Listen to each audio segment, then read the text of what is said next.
Hey there, fellow entrepreneurs. I am sharing with you a behind the scenes look at some financials and some personnel and infrastructure changes that we've done here at Acorn on the journey to our big, hairy, audacious goal of being a $15 million company by the end of next year.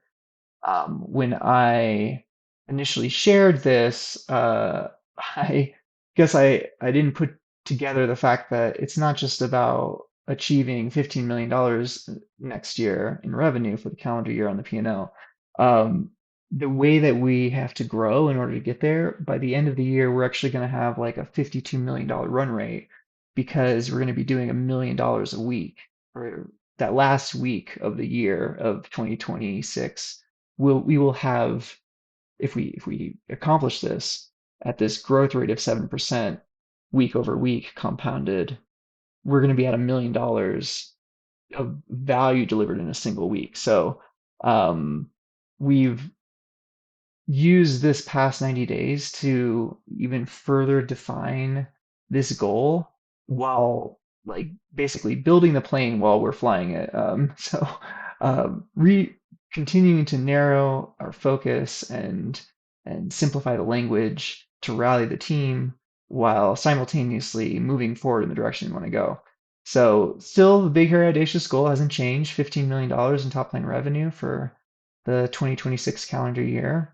We have this corollary goal of um, that means delivering at least $1 million in value in top line revenue build out to the market in a single week before January 1st, 2027. So basically within the year 2026. Um, and to get there, as we're charting it out, we realized, okay, so we can get to $20,294.14. We can deliver that in a single week. We're on the right track. Like we're doing the right things in order to continue to level up our company to achieve this big, hairy, audacious goal. So I am pleased to share with you a little peek behind the curtains of some financials and what this looks like in this sort of end of quarter wrap up. Um, we started this journey just a mere 90 days ago is when I declared to the team and to people outside of my company, hey, I've got this crazy goal. I think we can do it. Let's freaking go and do it. 15 million, here we come. Um, the wonderful thing is, having done a lot of statistics and data science, clearly this is not a helpful graph. I just want to show you like what the exponential increase of a weekly 6.97% week over week compounded growth curve would look like, and where we are in this little tiny, you know, black line, and then this milestone that we're trying to hit. So I made a better graph. We're gonna look at this one. Um, so here we have on a log scale, which just takes that trend idealized line and just makes it straight, and we can see how everything lines up. So last week, which was the 69th week and counting on this countdown, so as I record this Thursday, September 18th, we have less than 68 weeks remaining to accomplish this $1 million value goal. We were just shy of 13,000. And you can see that there's a lot of fluctuation. It was not looking pretty at the beginning of the quarter, and we managed to catch up, which is great. Um, and now we realize we just gotta, before the end of the year, to stay on track. We'll know if we get to 28,000, but that's more than double of what we're doing now. We're gonna have to make some more hires. We're gonna have to make some changes to our marketing and acquisition approaches, marketing and sales. Some other numbers is, July weekly average revenue was about 2,400. So that was our starting point. Was we're gonna go from 2,400 a week to 1 million in like 70 weeks. August, we dramatically improved. The average weekly revenue top line was 8,300, and like I said last week, just shy of 1,300. Um, that line, that's the goal line, that's 6.97% increase in revenue weekly. And I know that in the world of Y Combinator, they say, set yourself a goal of like somewhere between 5 and 7%. And every week, if you do that on the first day, you're done. Like you don't have to worry about that week. You accomplish the one thing you're supposed to do, which is increasing revenue by that milestone. However, it's clumpy, I guess is the technical term. It's normal for it to be this jagged line that is always trying to revert to, you hope, is reverting to the goal line. So what we're seeing here is just indicative of what we would expect. Of course, we would hope that this jaggedness is just happening above everything. But you know, um, it's I'm happy with this. I look at this and I go, like, I don't know, somehow we're making it work. Yay, team. I also want to share with you some things that we did personnel wise that is quite different. So, there's this African proverb somebody shared with me about um, the concept that if I give somebody a gift that is a goat, and I tell them, this is your goat. You own it now, but I haven't let go of the leash, the rope around its neck. I haven't actually given them the goat. There's this concept in the world of EOS about letting go of the vine, and there's a story in Gino Wickman's books about this. I never quite understood that. Like it didn't click for me, but the goat did. And I was like, oh, okay, I have to remember, like, I'm really giving somebody else this job that I'm delegating off my plate. Like I have to let go of the leash. So I wanted to show you when I declared this goal, what my team looked like. Um, One of the challenges of being the operator and the owner is that people come to you for things regardless, even when there's somebody better maybe for them to go to, just because it's easy just to remember the one person that is sitting at the top. So when we started this whole crazy $1 million a week journey, not only was I running the company, I was also overseeing client success. I was also overseeing individual accounts and clients and projects, and I was a resource doing work, sometimes even writing code and making presentations and everything in those projects. I was also doing marketing and sales, also doing R&D vision special projects. This is where the strategist or the visionary or maybe the CEO might sit. Um, and I was also sitting on top of any finance and admin stuff and kind of doing a lot of work that maybe I shouldn't have because I hadn't either found the right people or I hadn't given them the right level of responsibility. And truth be told, I had an administrative assistant that had moved on and I didn't replace them. And and so basically I was now the executive assistant. And so I was effectively overpaid and poorly performing, doing all kinds of assistant level administrative sort of stuff that frankly I really suck at. I'm much better as a people person, not a detail person. So this was what we it looked at. Obviously not great, and even some conflicts within the team of like who's actually doing the people recruiting and not.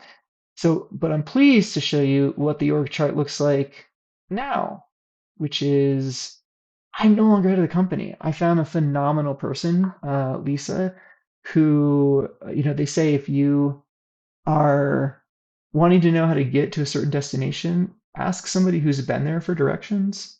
And here we are in this journey to try to scale a company from 0 to 15 million.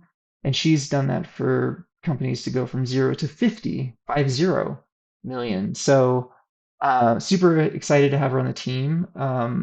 Lucky that she was available. And she it's been very helpful to have somebody who when there's conflict on the team or something breaks and normally I would tear my hair out and jump right back in to fix it. She can tell me to just wait, hold on, sit on, you're not, no one's tagging you in, Mike. Just sit there for a minute. And also to point out that the things that we're running into that are like communication issues or lack of a system or something is a normal part of the growing process. It's a normal growing pain, which because I had not been in the situation of growing a company this fast with this level of self-funded revenue growth in mind, using our own money. Um, I didn't know what to expect, and because she does, that's extremely relieving and helpful for everybody, not just me, but for the rest of the team members. So super excited that in July she came on board. We also hired somebody to be a client success lead. That was a little tricky because, as you can see, I'm kind of sort of still sitting in one of the client projects as a resource. Probably shouldn't be, and I need to move myself out of that obligation because what we realize is I just need to stop being a billable resource. And I'll still be helpful to the teams and the clients, but not actually use up their budget for me to be involved because there's actually other people who can do it just as good or even better. And that was tricky because I had as a rock that by the end of September, I was going to be completely out of delivery. And I honestly, I didn't think it was going to happen. But just Monday, I think the team clicked and took charge and basically kicked me out of a bunch of things. Where I was like, hallelujah. Um, because we have a bunch of issues on the marketing and sales side that I need to go focus on. And by not needing to be, the boss and or a resource on the project side, on the client side, that's great. I also did the big um, terrifying move of giving someone else responsibility to actually move money around. And I know this is a big thing for there's many entrepreneurs that hold on to this responsibility for a long time, but I realize like as long as I have the right safeguards in place and the right oversight and using separation of duties and all of the stuff that is best practice really that we don't normally do because we're operating at such a small level even just having to interrupt my flow and get into like a bank account and like try to figure out how to set somebody up as a new vendor and then do the payment and then they're asking me like where the money is and like all this stuff was like oh my god, I have such a personality that I want to jump in and help and then talk about helping and like reach out to them and like I have no sense of priority compared to maybe some things that are more important in the business for me to do. It was really disruptive. So such a load off my back to not have to be in finance anymore. And we're still working out some of the things of getting access to the right people, but we have a brilliant system set up that I just don't need to be involved in that. It's just not a good use of my time. I'm not a detailed person. The chance that I'm going to send the wrong amount of money to the wrong person is frankly pretty high. Unless I devote an not obnoxious amount of time to paying attention to the detail. So, um, thank goodness that Lisa is also sitting in that seat to do the oversight and review and approval of everything. And we have Paula handling the transactions. We're in the process of bringing in some new people ops personnel. So super excited about that. That means that within the next, I don't know, probably before the end of this month, I'm only going to sit in two seats. I'm only going to be the visionary person using my working genius gift of wonder and invention to think through the millions of ideas that I can share with my integrator, my orchestrator, my COO, my head of company, and she can go, let's put all these on the back burner except for the one idea, because she's keeping us super hyper focused on what we need, which is marketing and sales. So really love the having a boss in a sense or a collaborator. Um, Now there's still some issues where people are still coming to me for things because they're used to me being like the owner, or maybe I was doing it before, and so I just have to keep reminding them and maybe looking at this being like, okay, are you coming to me because I know the history, or are you coming to me because I'm uh I'm the head of marketing and sales? This doesn't seem like a marketing and sales thing. Um so that's been tricky. We're still working through that. Here's some like growing pains, for instance. I, I'm still getting invited to some meetings internally and externally, and I have to write and be like, "Hey, do you guys need me there? Like, normally I would always be there to all the meetings, but I got marketing and sales to fix." And it's just they're like, "Yeah, we're fine. Looks like, you know, we got Victor. We're gonna talk to him." It's like, cool. And there's still been cases even just this week where it's like, "Hey, I'm in this meeting. Did we cancel it and I forget?" And they're like, "Yeah, it's canceled. We already talked about this. You're not in finance anymore. We don't even meet about finance. You're out." So now I'm able to actually free up enough of my calendar to implement what Dan Sullivan talks about with impact days, where there are specific days of the week regularly that I am completely offline and unavailable to my team, except for like uh, dire emergency, like somebody needs money for bail. I'm struggling to think of even an example of why the team would need to reach out to me that couldn't wait 24 hours. But the whole day, my whole focus is on marketing and sales, on generating content like this, on cracking the code on our funnels, and doing the activities necessary to make sure that we've leveled everything up to meet this new goal. We're going from 12 to what is it, 28? I think Vern Harnish says every time that you grow the company by 30%, 100% of your processes may have broken, 100% of your systems. And we're growing in the next 30 days, in the next 90 days, we're growing by, is it double? So we're doing that every month. Fortunately, we have people on the team who realize what infrastructure should look like a couple of 30% jumps ahead. So hopefully we'll put some stuff in place or just let the fires burn, frankly. Like things are just going to be broken for a little bit until we get to that point where the revenue that we're generating justifies filling that seat or having that process in place. We're just going to suffer through in a couple places because we want to just put so much of our investment in what's really going to move the needle. So it's super exciting time. I'm super grateful that I'm in a position to be able to document this journey and share it with the world. Um, kind of freaked out about it a little bit. It's exciting and terrifying.